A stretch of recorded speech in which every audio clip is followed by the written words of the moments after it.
आप हजरात के सामने फ्लैक्सी मौजूद है, नजर आ रही है ना आपको।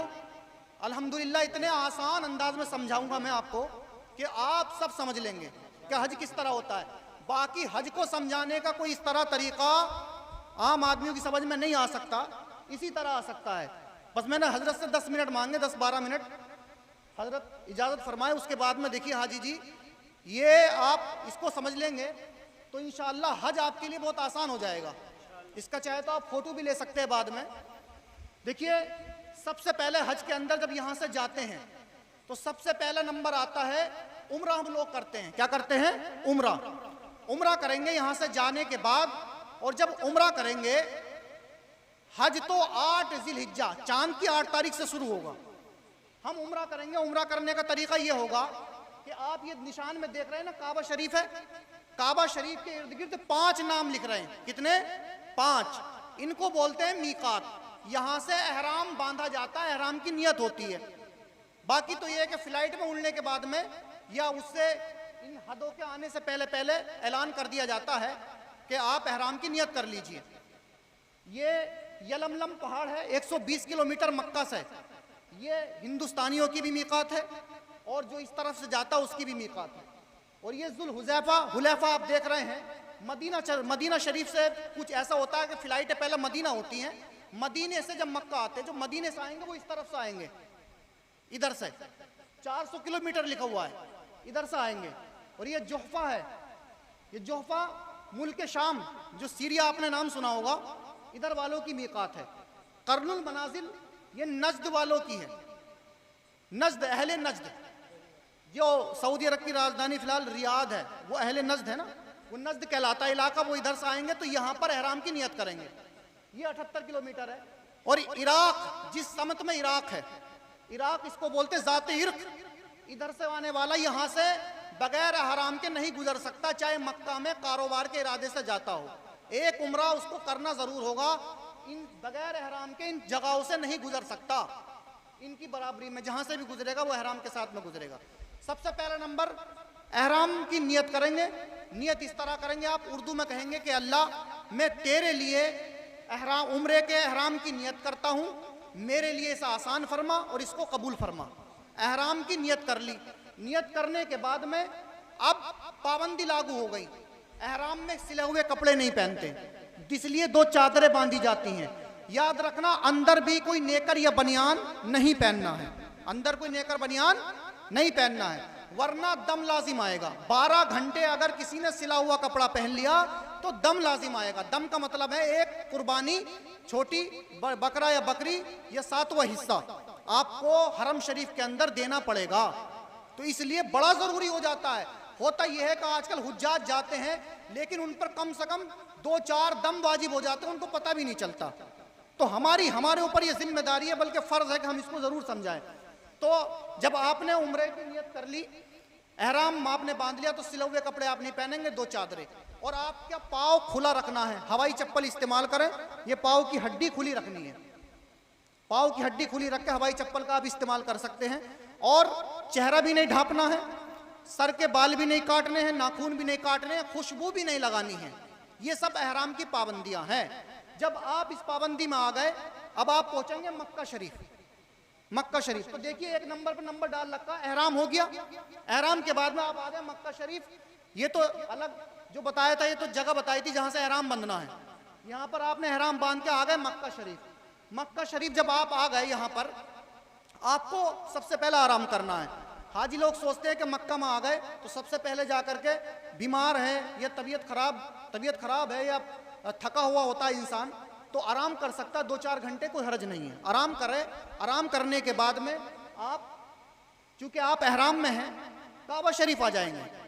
नंबर 2 पे यहां पर आने के बाद में आप करेंगे एक तवाफ करेंगे। यहां पर ये देख रहे हैं ना, ये हजर अस्वद है, चांदी के चौखट्टे में बंद। ये तस्वीर में आपको नजर आ रहा होगा, इसके अंदर हजर अस्वद मौजूद है, काला पत्थर। ये काला पत्थर वो है जो हजरत आदम अलैहिस्सलाम जन्नत से लाए थे, और ये आज यहां पर नस्ब है। हजर अस्वद बड़ा अजीब व गरीब पत्थर है। एक पूरी तारीख इस्लाम में 317 हिजरी में ऐसा हुआ अबू ताहिर करामती बहरीन का एक बादशाह था, उसने मक्के पर हमला करा, हजर अस्वद उठा करके बहरीन ले गया, हजर अस्वद को उठा करके बहरीन ले गया। और इस साल मक्के में हज ही नहीं हुआ। 1400 साल की तारीख में पहला साल आज तक गुजरा कि 317 हिजरी में हज नहीं हुआ था और हजर अस्वद अपने मकाम से उठकर बहरीन चला गया था। और 317 के बाद में 339 के बाद में बादशाह था खलीफा मुक्तदिर बिल्ला, उसने 30,000 दीनार जो कि सोने का होता था दे करके हजर अस्वद को मंगाया और दोबारा यहाँ पर लगाया। और लेने के लिए एक बहुत बड़े आलिम को भेजा जिनका नाम शेख अब्दुल्ला था। जब वो वहां पर पहुंचे तो उसने जो बादशाह था एक मजलिस लगाई और मजलिस में उसने एक पत्थर लाया गिलाफ में बंद जिसमें खुशबू लगी हुई थी। कहा कि लीजिए आपका हजर अस्वद ये है। शेख अब्दुल्ला उन्होंने कहा, मुहद्दिस थे वो, इमाम जलालुद्दीन सियूती ने ये वाक़या लिखा, वो कहते हैं कि उन्होंने कहा कि भाई हजर अस्वद को तो मैं पहचान लूंगा, तू ला कौन सा हजर अस्वद है। जब उसके उनके सामने पेश किया गया हजर अस्वद, वो हजर अस्वद नहीं था। उन्होंने कहा कि ये जो है अगर हजर अस्वद होगा तो इस पर आग असर नहीं करेगी, गर्म नहीं होगा और पानी में डूबेगा नहीं। जब उसको पानी में डाला गया तो वो डूब गया और आग में जब जलाया गया तो गर्म हो गया, यहाँ तक कि फट गया। तो कहा हजर अस्वद नहीं है, दूसरा लाओ। इसी तरह 2-3 पत्थर आए लेकिन सब कैंसिल कर दिए। आखिर में हजर अस्वद उसको देना पड़ा। वो लेकर के जब मक्का शरीफ आए तो अबू ताहिर करामती बादशाह ने कहा था, भाई ये बता दो कि ये तुम्हें पहचान कैसे पता चली। उन्होंने अर्ज की कि देखिए हमें ये अल्लाह के रसूल सल्लल्लाहु अलैहि वसल्लम ने बताया कि हजर अस्वद को ना कभी आग, क्योंकि वो जन्नत से पत्थर आया था। कहाँ से? जन्नत से आया था। उस पर आग असर नहीं करती और वो पानी में भी नहीं डूबेगा। तो उसने कहा था, एक तारीखी जुमला उसने बोला था कि ये दीन जो है ना, दीन इस्लाम, ये मजबूत इस वजह से है कि रिवायत पर मुश्तमिल है, लोग इसको बड़े सीनों में महफूज रखते हैं। तो बहरहाल हजर अस्वद एक अजीब व गरीब पत्थर है, यहां पर नसब है। अब नंबर 2 पे एहराम के बाद में क्या करेंगे? तवाफ करेंगे। तवाफ इस यहां से देख रहे हैं ना आप हजरात, सऊदी हुकूमत ने इसके सामने चूंकि भीड़ बहुत ज्यादा होती है, पीछे के बरामदे पे हरे कलर की लाइट बनाकर रखी है, हरी लाइट सब्ज रंग की, सीध बताने के लिए। तो आप हजर अस्वद की तरफ चूंकि भीड़ बहुत ज्यादा होती है, इस तरह हाथ उठा करके चूमे, इस तरह चूमने के बाद में इस तरफ चलेंगे। ये देख रहे होंगे आप तस्वीर में, ये दिखा रखा है, इस तरह आप चलेंगे। इस तरह जब आप चलेंगे, यहाँ पर जब घूम करके आएंगे तो एक चक्कर पूरा होगा, यहाँ पर एक चक्कर। इसी तरह 7 चक्कर पूरे आपको करने हैं और हर बार हाथ उठाकर इस तरह चूमना है, इस तरह चूमना है। जब 7 चक्कर पूरे कर देंगे तो एक तवाफ मुकम्मल हो जाएगा। ये एक तवाफ हो गया। याद रखना, यहाँ सिर्फ जरूरी बातें बताई जा रही हैं, बहुत जल्दी मैं इंशाअल्लाह नीचे आता हूँ। जब एक चक्कर ये पूरा हो गया, तवाफ इसको कहेंगे, एक तवाफ पूरा हो गया। ये याद रखिए, इस्तिलाम, ये चूमना जो है नबी ने चूमा था और इसको चूंकि भीड़ बहुत ज्यादा होती है, चूमने की कोशिश ना की जाए। और इस वजह से भी कि इस पर खुशबू लगी होती है और खुशबू अगर आपके जिस्म पर लगी, होठों पर लग गई तो ज्यादा लग गई तो दम वाजिब हो जाएगा, इसलिए चूमने के लिए मना किया जाता था। वरना सुन्नत तरीका यही था कि इसको चूम करके शुरू किया जाता, लेकिन इस पर खुशबू इस वजह से लगा दी ताकि भीड़ की वजह से लोग चूमने की कोशिश ना करें। तो दूर से ही आप जब 7 चक्कर इस तरह लगा देंगे तो एक तवाफ मुकम्मल हो गया। तवाफ के बाद में आपको 2 रकत नमाज पढ़नी है जो कि वाजिब है। यहाँ पढ़े, इसकी सीध में ये मकाम इब्राहिम है, चांदी, ये जाली आप सुनहरी जाली देख रहे हैं, इसके अंदर वो पत्थर बंद है जिस पर हजरत इब्राहिम अलैहिस्सलाम ने खड़े होकर खाने काबा की तामीर की थी। चांदी के ये चौखट्टे में बंद है, यहाँ भी जाली, सुनहरी जाली में। इसके पास में, इसकी सीध में कहीं भी 2 रकत नमाज पढ़ करके फिर नंबर आता है 3रे नंबर पर सई का। सफा और मरवा देख रहे हैं आप, एक तरफ सफा एक तरफ मरवा है। सफा और मरवा के बाद में आप यहां से शुरू करेंगे, यहां पर एक चक्कर पूरा हो जाएगा, फिर यहां 2 चक्कर, 3 चक्कर, 4 चक्कर, 5 चक्कर, 6 चक्कर, 7वां चक्कर। 7वां चक्कर मरवा पर पूरा होगा। ये 3रा नंबर है। बीच में 2 रकत नमाज थी, ये जब आप पूरा कर लेंगे, याद रखना ये बरामदे बना रखे सऊदी हुकूमत ने और बीच में 2 सब्ज रंग की लाइटें हैं यहां से कुछ दूरी पर। उनके दरमियान में मर्दों को दौड़ करके चलना है, बाकी आम चाल में चलना है। यहाँ दौड़ करके चलना, दौड़ करके, जहाँ लाइटें लगी हुई है। ये हुक्म सिर्फ मर्दों के लिए, औरतों के लिए नहीं।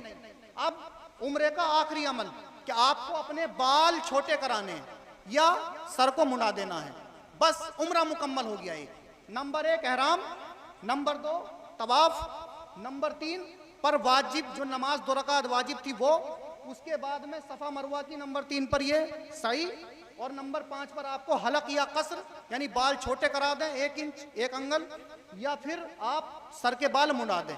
उम्रा मुकम्मल हो गया, आप 2 चादरें उतारें, आम कपड़े पहन लें और आखिर तक इंतजार करें 8 तारीख का। और इस दौरान जो चाहे आप इबादत कर सकते हैं।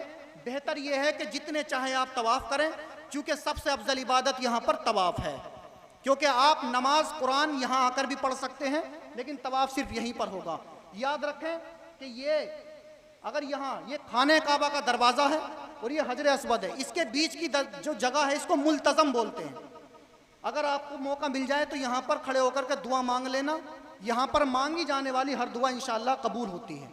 और ये खाने काबा के इर्द गिर्द जो आप गोल घेरा देख रहे हैं, इस घेरे को कहते हैं हतीमे काबा। क्या कहते हैं? ये कुरैश ने जब खाने काबा बनाया था तो हलाल माल की शर्त लगाई थी कि हलाल माल से तामीर करेंगे, माल पूरा पड़ा नहीं, इसलिए पूरी इमारत बन नहीं पाई, सिर्फ इतनी इमारत बनाई थी और इतना ये गोल घेरा बना करके छोड़ दिया। ये काबे का ही हिस्सा है। इसका फायदा ये हुआ कि कोई शख्स चाहता है कि मैं काबे में नमाज पढ़ूं, तो इसके अंदर नमाज पढ़ ले तो वो काबे में नमाज पढ़ने का सवाब पालेगा। ये उम्रा मुकम्मल हो गया आपका।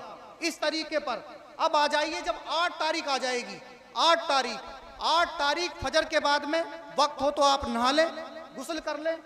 नंबर 1 वही एहराम बांधना, आपको एहराम बांधना। और फिर एहराम बांधने के बाद में आप इधर देखिए, ये खेमे आपको नजर आ रहे होंगे, खेमे नजर आ रहे हैं आप हजरात को। 8 तारीख चांद की, ईद से 2 दिन पहले फजर की नमाज पढ़ें, हज की नियत कर लें, एहराम की। ए अल्लाह, मैं हज के एहराम की नियत करता हूँ, मेरे लिए इसे आसान फरमा और तू इसको कबूल फरमा।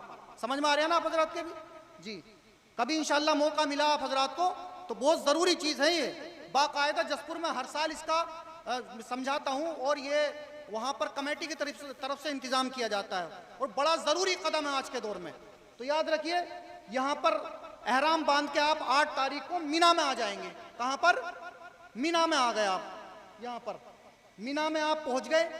आपको ये 8वां दिन, 8 तारीख का दिन पूरा गुजारना है, पूरी रात गुजारनी है और इसमें कोई ख़ास काम नहीं करना। मीना में ये दिन और आने वाली रात गुजारना ही एक इबादत है। ये आप मीना में गुजारेंगे, 4 नंबर पे दिखा रखा है। फिर उसके बाद में जब अगला दिन आएगा 9वीं तारीख, चांद की 9 तारीख, 9 ज़िलहिज्जा, ईद से 1 दिन पहले, तो आप 5वें नंबर पे देखिए आ जाएंगे अरफात के मैदान में। कहाँ पर? ये पहाड़ी नजर आ रही है ना, जबल अरफा, और ये मस्जिद नमरा, ये सब अरफात के मैदान में है। यहाँ पर हाजी को ठहरना है। हज का पहला फर्ज था एहराम और दूसरा रुकन आजम सबसे बड़ा फर्ज है वकूफ़े अरफा। वकूफ़े अरफा, यहाँ पर आपको ठहरना है 9वीं ज़िलहिज्जा को। और याद रखना, ये मस्जिद नमरा का अगला हिस्सा अरफात के मैदान में नहीं आता है, इसमें मत ठहरना वरना हज अदा नहीं होगा। ये मस्जिद नमरा है। ये सब बातें बताई नहीं जाती हैं क्यों, और वहाँ चूंकि भीड़ बहुत ज़्यादा होती है, लोग अगले हिस्से में मस्जिद नमरा के ठहर जाते हैं। तो ये वकूफ़ अरफा, हाँ वकूफ़ अरफात, वकूफ़ अरफात जो है इसी में मस्जिद नमरा मौजूद है, इसी में मस्जिद नमरा मौजूद है। अगर वकूफ़ अरफा करो, मस्जिद नमरा के अगले हिस्से में नहीं ठहरना है वरना हज अदा नहीं होगा।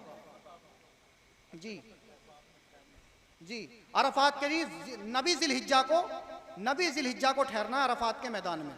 और जी, गुरूब आफ्ताब तक ठहरना है। जब आपको गुरूब आफ्ताब तक रुकना है, जब गुरूब आफ्ताब हो जाए, गुरूब आफ्ताब तक ठहरे रहना है जब तक सूरज नहीं डूबता है। जब सूरज डूब जाएगा, सूरज डूबने के बाद में आपको देख रहे हैं ना 6ठे नंबर पे 10वीं ज़िलहिज्जा, अभी अगले दिन को होना है, लेकिन जब 9वीं तारीख का सूरज डूब गया तो आप सूरज डूबने के बाद में मगरिब पढ़े बगैर यहाँ पर पहुँच जाएंगे। इसको कहते हैं मुज़दलिफ़ा। ये देख रहे हैं ना आप खेमे, ये मुज़दलिफ़ा है। यहाँ पर आप पहुँच जाएंगे और वहाँ पर पहुँचने के बाद में आपको मगरिब और इशा एक ही वक्त में, इशा के वक्त में पढ़नी है। इशा के वक्त में पढ़नी है। इमाम के पीछे तो आप पढ़ नहीं सकते क्योंकि वो हमारे अकीदे का नहीं है, इसलिए अलग पढ़ेंगे, लेकिन फिर भी एक ही वक्त में पढ़ेंगे। पढ़ने का तरीका ये होगा कि पहले आप पढ़ेंगे मगरिब के फ़र्ज़, फिर उसके बाद में पढ़ेंगे आप इशा के फ़र्ज़, एक ही अजान से और एक ही तकबीर से। पहले मगरिब के फ़र्ज़, फिर इशा के फ़र्ज़, फिर मगरिब की सुन्नतें, फिर इशा की सुन्नतें, वित्र वगैरह आप पढ़ेंगे। मुजदलफा में ये रात आप गुजारेंगे, ये वाजिब है। 6 नंबर पे देख रहे हैं ना। तो अब जब सुबह होगी तो याद रखना अगला दिन ईद का दिन है। इधर आ जाइए नंबर 7 पर। ईद का दिन 10वीं जिलहिज्जा, ये ईद का दिन है। 7वीं के दिन आपको क्या करना है, जब जिलहिज्जा 10वीं जिलहिज्जा आ गई, 7 नंबर पर आपको 7 कंकरी बड़े शैतान को मारनी है। 7 कंकरी बड़े शैतान को 7वें नंबर पर लगानी है, ये 10वीं तारीख को। फिर इसके बाद में आपको 2 काम तरतीब से करने हैं, याद रखना वरना दम वाजिब हो जाएगा। ये 7 नंबर के बाद में आपको तरतीब से करना है 8वें नंबर पर कुर्बानी। ये कुर्बानी हज की कुर्बानी है। 8वें नंबर पर 10वीं तारीख को सिर्फ बड़े शैतान को 7 कंकरी मारी जाएंगी। फिर 8वें नंबर पर आपको कुर्बानी करनी है जो कि हज की कुर्बानी है। और ईद वाली कुर्बानी अगर आप मुसाफिर नहीं हैं तो यहीं पर इंडिया में करा दें, वो अलग कुर्बानी होगी। 8वें नंबर पर जब आप कुर्बानी कर लेंगे तो 9वें नंबर पर है बाल मुंडाना या बाल छोटे कराना, हल्क, ये आप करा देंगे। इसके बाद में आप अपनी चादरें उतार सकते हैं और एहराम की तमाम पाबंदियों से आप निकल सकते हैं, निकल जाएंगे, सिवाय इसके कि आप अपनी बीवी से नहीं मिल सकते। बाकी ये 9 नंबर जब आप मुकम्मल हो जाएंगे उसके बाद में 10वें नंबर पर आपको ईद के 3 दिनों में जब भी चाहेंगे आप ये तवाफ़े इफाजा कर लेंगे 10वें नंबर पर, जिसको तवाफ़े ज़ियारत बोलते हैं। ये हज का तीसरा फ़र्ज़ है और तवाफ़ का तरीका वही होगा जो यहाँ बताया था। उसके बाद में आपको तवाफ़ के बाद में हज की सई, जैसा आपने उम्रे की सई की थी यहाँ पर, ऐसे ही इसके तवाफ़ के बाद में हज की सई करेंगे। आप हज की सई करेंगे। हज की सई करने के बाद में आप 11वें नंबर पर फिर आपको ये रमिए जमरात, यानी कि 11 तारीख को, ईद का दूसरा दिन 11 तारीख को तीनों शैतानों को 7-7 कंकरियाँ मारनी है। 11वें नंबर पर तीनों को मारनी है। और फिर 12वीं तारीख को भी मारनी है। पहले दिन सिर्फ बड़े वाले को मारी थी, दूसरे दिन तीनों को, फिर तीसरे दिन भी तीनों को मारनी है कंकरी। फिर उसके बाद में आप मक्का शरीफ से आने से पहले पहले एक आखिरी तवाफ करेंगे जिसको 12वें नंबर पर दिखा रखा है, इसको कहते हैं रुखसती का तवाफ। रुखसती का तवाफ ये भी वाजिब है। हज में फर्ज सिर्फ 3 है, एहराम, नंबर 2 वुकूफ़ अरफा, नंबर 3 तवाफ़े ज़ियारत। बाकी ये जो दिखाए गए हैं मुज़दलिफ़ा में ठहरना, मिना में, और ये हलक तकसीर, कुर्बानी, ये कंकरी मारना, ये सब वाजिब है, ये सब वाजिब है। तो इसका आप फोटो ले लें अच्छे मोबाइल से, ये फ़ायदा देगा आपको। ये चूँकि वक्त की किल्लत दामनगीर है, बहुत कम वक्त में मैंने समझाने की कोशिश की है। अल्लाह रब्बुल इज़्ज़त से दुआ है कि हाजी जी के हज को कबूल फरमाए और हम सबको हज बैतुल्लाह की ज़ियारत नसीब फरमाए।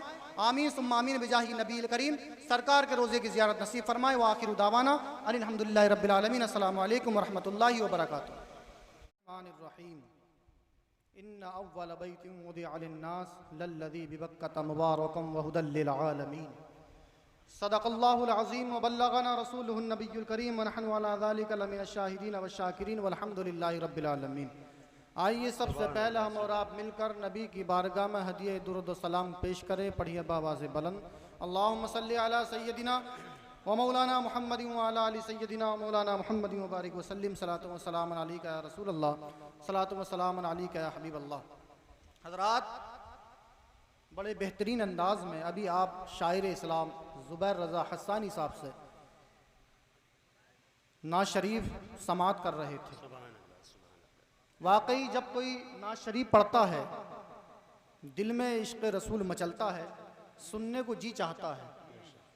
हम और सुनना चाहते थे लेकिन चूँकि वक्त बहुत कम है, हज़रत भी स्टेज पर जलवा फरमा है, मैं सीमित वक्त में अपनी जो बात मुझे आपके सामने रखनी है वो कम वक्त में कह कर के इंशाअल्लाह मैं, जो हमारे मेहमान हैं एक शायर इस्लाम भी अभी मौजूद हैं, उनको भी नाज शरीफ पढ़नी है, उनका ख्याल रखते हुए चंद लम्हों में बात समझाकर इंशाअल्लाह गुजर जाऊंगा। हजरात,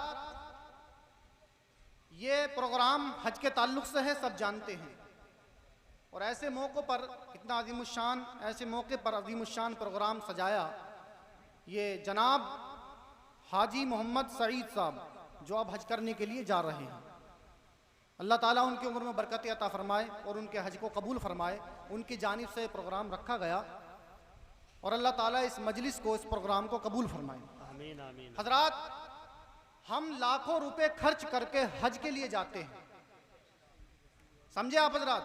आपने बहुत अच्छा सुना, हम बहुत पैसा खर्च करके हज को जाते हैं। हज एक इबादत है और जिस तरह नमाज फर्ज जब होती है इंसान पर, जब वो बालिग हो जाता है, नमाज के मसाइल सीखना फर्ज हो जाता है, इसी तरह जब हज फर्ज हो गया तो हज के मसाइल सीखना भी फर्ज है।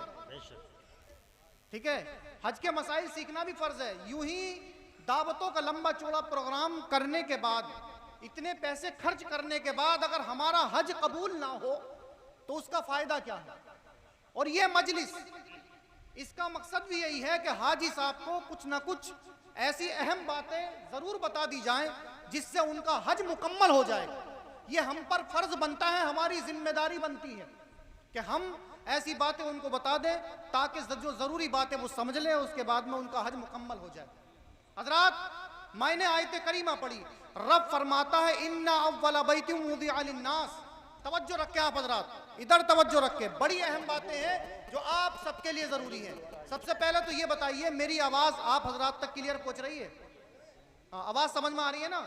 हाँ, क्लियर, ठीक है। इसलिए मैंने इको कम कराया क्योंकि अब इको का कोई काम नहीं है, बातें समझ में आनी चाहिए। हाजी साहब कहाँ पर हैं? हाजी जी, हाजी जी को बुला लो बराए मेहरबानी, बस 10 मिनट का काम उनसे है थोड़ा। मैं आप जी कुछ बयान करूंगा, उसके बाद में ये फ्लैक्स ही आप देख रहे हैं, ये इसी मकसद के लिए लाई गई है जी। बड़ी मेहनतों के साथ में, चूंकि जसपुर उत्तराखंड में जो मदरसा बदरुल उलूम है वहां पर मैं पढ़ाता हूं, वहां पर हुज्जाज का कैंप लगता है, उनको बाकायदा समझाया जाता है, ट्रेनिंग दी जाती है, बताया जाता है कि आपको जाकर वहां करना क्या है। लेकिन हमारे पूरे इलाके में आप देखो पूरी फिक्र है, दावतों की फिक्र है, सब चीजों की फिक्र है, लेकिन ये फिक्र नहीं है कि हज के ताल्लुक से कुछ बातें सीख ली जाए। तो हजरत ने, नकीब अहले सुन्नत जनाब मौलाना नवाब साहब ने, जो आपके गांव के रहने वाले हैं माशाअल्लाह, बहुत बेहतरीन निजामत करते हैं, इन्होंने मुझसे कहा, मैंने कहा ठीक है, मैं वैसे तो तकरीर करने कहीं जाता नहीं हूँ, ज्यादा कहीं चला जाता हूँ, लेकिन जब आप कह रहे हैं और आपकी ये मोहब्बत है तो मैं कुछ लम्हों के लिए आपके बारगाह में, आपके गांव में हाजिर हो जाऊंगा और हाजी साहब को कुछ बातें जो मैं वहां पर ट्रेनिंग में समझाता हूं हुज्जाज किराम को, वो इंशाअल्लाह मैं समझा दूंगा। इसमें मेरा भी, मुझको भी सवाब मिल जाएगा और उनको भी फायदा हो जाएगा। हजरात, रब फरमाता है इन्ना अव्वल बैतुम वुदिअ लिन्नास। यहूदियों ने कहा था कि किबला अव्वल जो बैतुल मुकद्दस फिलिस्तीन के अंदर है वो सबसे अफजल है, वो सबसे अफजल है। तो उसके जवाब में आयत करीमा उतरी, रब ने फरमाया, और उन्होंने कहा था कि सब इसकी तरफ मुंह करके नमाज पढ़ते हैं, ये किबला है। 6-7 महीने इब्तिदाई इस्लाम में किबला अव्वल बैतुल मुकद्दस रहा था जो फिलिस्तीन में मस्जिद अक्सा मौजूद है। हजरात, रब ने फरमाया इन्ना अव्वल बैतिम वुदिअ लिन्नास, कि पहला वो घर जो लोगों की इबादत के लिए बनाया गया है वो खाने काबा था। खाने काबा पहला वो घर जो लोगों की इबादत के लिए बनाया गया, वो मक्का शरीफ में मौजूद है, बरकत वाला है और आलम के लिए हिदायत वाला, हिदायत देने वाला, रहनुमाई फरमाने वाला है, रहनुमा है। बरादरान मिल्लत इस्लामिया, हुआ यूं, इसका पस मंजर ये है कि हजरत जब रब की बारगाह में फरिश्तों ने अर्ज की, मौला तू जमीन के अंदर एक खलीफा पैदा करने वाला, रब ने फरमाया कि मैं जमीन के अंदर अपना खलीफा बनाने वाला हूँ, सैयदुना आदम अलैहिस्सलाम, अबुल बशर आदम अलैहिस्सलाम, उनको पैदा करने वाला हूँ। तो फरिश्तों ने अर्ज की, मौला हम तेरी तस्बीह बयान करते हैं, तेरी इबादत करते हैं, क्या तू ऐसा खलीफा जमीन में बनाएगा जो खूरेजी करे, जो एक दूसरे का कत्ल करे, फसाद मचाए? रब ने फरमाया इन्नी आलमु मा ला तालमून, ए फरिश्तों जो मैं जानता हूं वो तुम नहीं जानते। ये जब रब ने फरमाया तो फरिश्ते शर्मिंदा हो गए। उन्होंने शर्मिंदगी का इजहार करते हुए अल्लाह रब्बुल इज्जत का जो अर्श इलाही है, अर्श आजम है, उसका 3 मरतबा चक्कर लगाया, तवाफ किया।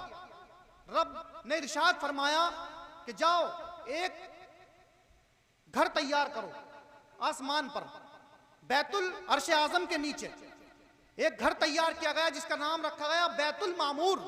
फरिश्ते उसका चक्कर लगाते थे, तवाफ करते थे। रब ने उनको कहा कि इस पर तुम इबादत करो और तवाफ करो।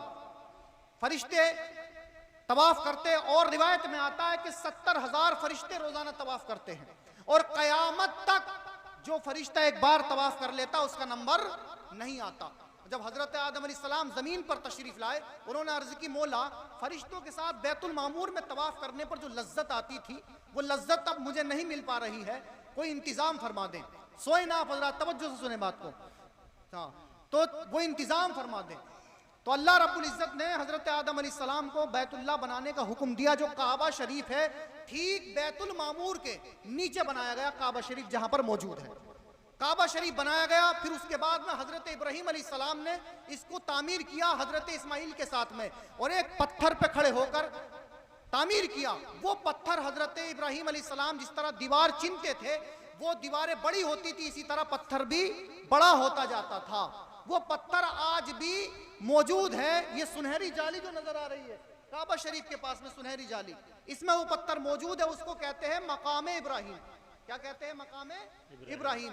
और चूंकि हजारों साल गुजर चुके हैं, उस पत्थर पर हजरत इब्राहीम अलैहिस्सलाम के निशान भी मौजूद थे कदमों के, वो कुछ धुंधले हो गए हैं, लेकिन आज भी वो निशान देखे जा सकते हैं कि हजरत खलीलुल्लाह अलैहिस्सलाम ने जिस तरह काबा शरीफ की बुनियाद रखी और उसको तामीर किया, उसके बाद में हजरत इब्राहीम अलैहिस्सलाम ने काबे की तामीर करने के बाद में उसमें हज किया। उसके बाद से हज चला आ रहा है, कुछ तरमीम के साथ आका अलैहिस्सलातु वस्सलाम ने हज फरमाया, वो आज आपकी उम्मत में राइज है। बिरादरान मिल्लत इस्लामिया, हज की बहुत बड़ी फजीलत है। हदीस पाक में आता है, अल्लाह के रसूल इरशाद फरमाते हैं, हजरत अबू हुरैरा से रिवायत है, फरमाया काला हजरत अबू हुरैरा नबी हुरैरा काला काला रसूलुल्लाह सल्लल्लाहु तआला अलैहि वसल्लम, हजरत अबू हुरैरा ने फरमाया कि अल्लाह के रसूल सल्लल्लाहु तआला अलैहि वसल्लम ने इरशाद फरमाया, मन हज्जा हाज़ल बैता वलम फलम यरफुस वलम यफसुक, कि जिसने बैतुल्लाह शरीफ का हज किया, बैतुल्लाह शरीफ का हज किया, कोई फहश कलाम ना किया और कोई गुनाह ना किया, रजा वलदतहु रजा उम्मुहु, तो वो लौटेगा इस तरह के वलदतहु उम्मुहु, जैसे उसकी माँ ने उसको जना। यानी हज बैतुल्लाह करने के बाद में इंसान गुनाहों से इस तरह पाक साफ हो जाता है कि जिसकी जैसे कि उसकी माँ ने उसको अभी जना हो। क्या बात है, सुभान अल्लाह। ये सआदत हुज्जाज किराम के लिए होती है।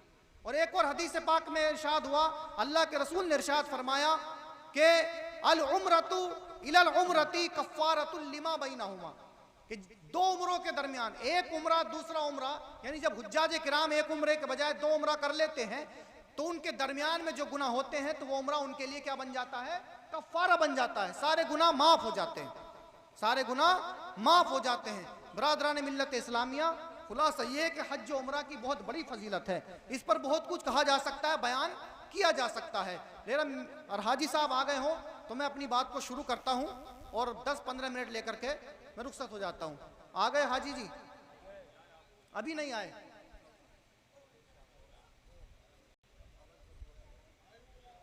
अच्छा, नहीं आए हाजी जी? अभी नहीं आए।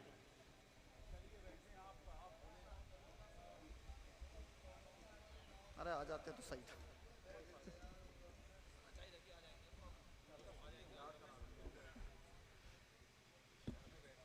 अब देखिए, जब काबा शरीफ बनकर के तैयार हो गया तो हजरत इब्राहीम अलैहिस्सलाम को कुरान पाक में अल्लाह रब्बुल इज्जत ने इरशाद फरमाया, वअज़्ज़िन फिन्नास बिल हज, के लोगों में ऐलान कर दो, लोगों में ऐलान कर दो कि वो खाने काबा का हज करें, खाने काबा का हज करें। तो हजरत इब्राहीम अलैहिस्सलाम पहाड़ पर तशरीफ ले गए और हज किया। हज के लिए आवाज लगा दी, ए लोगों आओ रब की बारगाह में और हज अदा करो। रिवायत के अंदर आता है कि जब हजरत इब्राहीम अलैहिस्सलाम ने ऐलान फरमाया तो उस वक्त में जितने लोग मौजूद थे, उस वक्त में जितने लोग मौजूद थे वो तो, लेकिन जो बाप की पुश्तों में मौजूद थे उन्होंने लब्बैक अल्लाहुम्मा लब्बैक का नारा लगाया, जवाब दिया कि हाँ हम हाजिर हैं। तो हजरत इब्राहीम अलैहिस्सलाम ने, हाजी जी आगे तशरीफ ले आइए, इधर आ जाइए इधर। तो हजरत इब्राहीम अलैहिस्सलाम ने ऐलान फरमा दिया कि लोग आओ हज के लिए। तो हज के लिए लोग आए। अल्लाह रब्बुल इज्जत ने इरशाद फरमाया कि वाज़िन फिन्नास बिलहज यातू का रिजाला, कि लोग आएंगे आप तुम्हारे पास में पैदल, हज के लिए पैदल आएंगे। वाला कुल्ली ज़ामिरी यातीना मिन कुल्ली फज्जिन अमीक, और उन कमजोर ऊँटनियों पर आएंगे जो कमजोर ऊँटनी दूरों दराज से आती हैं जी। हज करने के लिए। मिन फज्जिन अमीक, दूरों दराज से आएंगे हज करने के लिए। चूंकि उस वक्त में ऊँटनियों पर सफर होता था, ऊँटों पर सफर होता था, और ऊँटनियां लंबे सफर में कमजोर पड़ जाती थी। लेकिन ये हज करने का सवाब क्या होगा? अल्लाह फरमाता लियशहदू मनाफिअ लहुम, ताकि वो हासिल कर लें अपने फायदे को। हज करने का दीनी दुनियावी दोनों फायदे हैं। दुनियावी फायदा भी बहुत है और दीनी फायदा भी बहुत है। जैसे कि मैंने अभी आपको बताया कि हदीस पाक में आता है कि जिसने हज किया तो वो गुनाहों से ऐसे पाक को साफ हो जाता है जैसे कि उसकी माँ ने उसको अभी जना हो। और एक और हदीस पाक में आता है, अल्लाह के रसूल इरशाद फरमाते जिसका मफहूम ये है कि हज मबरूर का बदला सिर्फ और सिर्फ जन्नत है, यानी वो हज जो कबूल हो जाए उसका बदला सिर्फ और सिर्फ जन्नत है। बिरादरान मिल्लत इस्लामिया, बस हजरत से मैं गुजारिश करता हूँ 10 मिनट का और वक्त दे दे और मैं अपने मकसद को पूरा कर कर रुखसत हो जाना चाहता हूँ। देखिए अब ये कुर्सी हटा के उधर रख दो थोड़ी देर, बस 2 मिनट के लिए इधर हटा दीजिए कुर्सी।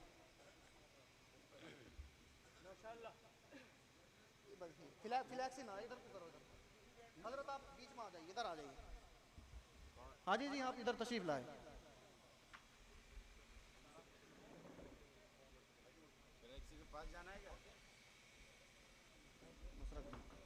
देखिए आप हजरात के सामने फ्लैक्सी मौजूद है, नजर आ रही है ना आपको? अल्हम्दुलिल्लाह इतने आसान अंदाज में समझाऊंगा मैं आपको कि आप सब समझ लेंगे कि हज किस तरह होता है। बाकी हज को समझाने का कोई इस तरह तरीका आम आदमियों की समझ में नहीं आ सकता, इसी तरह आ सकता है।